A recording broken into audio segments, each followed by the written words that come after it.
నమస్తే. నేను doctor Shirisha Rani, fertility specialist, Vizag IVF centre.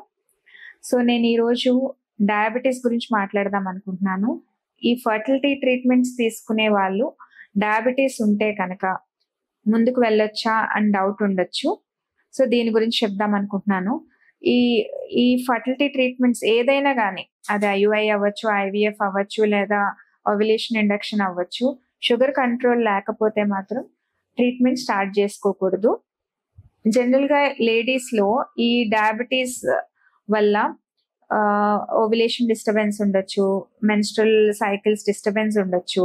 అలాగే ఎక్కువ కాలం డయాబెటీస్ ఉంటే వాళ్ళలో ఎగ్ రిజర్వ్ కూడా తక్కువ ఉండడానికి అవకాశం ఉంటుంది.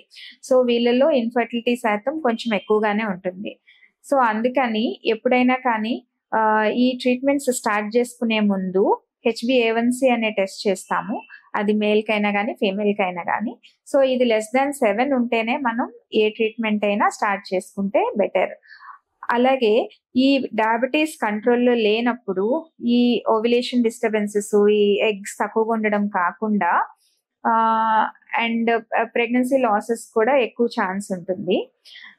సో ఈ ప్రెగ్నెన్సీ ప్లాన్ చేసుకునే ముందు మాత్రం డయాబెటీస్ ఎయిదర్ టాబ్లెట్స్ అయినా వాడచ్చు, లేకపోతే లైఫ్ స్టైల్ మోడిఫికేషన్ లేదా డైట్ కంట్రోల్ ఇలాంటివన్నీ జాగ్రత్తలు తీసుకున్న తర్వాత ఐడియల్ కండిషన్స్ లో ప్రెగ్నెన్సీ ప్లాన్ చేసుకోవడం బెటర్.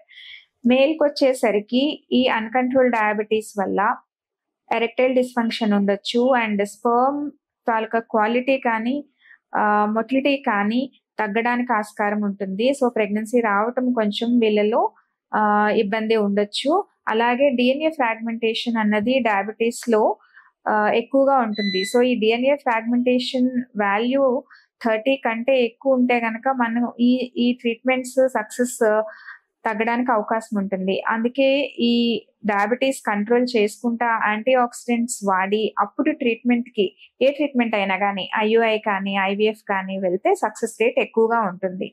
సో ఈ డయాబెటీస్ ఎప్పుడు ఒబెసిటీతో కానీ ఇలా లింక్ ఉంటుంది. సో వీళ్ళల్లో ఏంటంటే life style modifications, diet control, exercise ఇలాంటి జాగ్రత్తలు తీసుకొని కంట్రోల్ చేసుకున్న తర్వాత మనం ఏ ఫర్టిలిటీ ట్రీట్మెంట్స్ కైనా వెళ్ళడం అన్నది అవసరం. నమస్తే.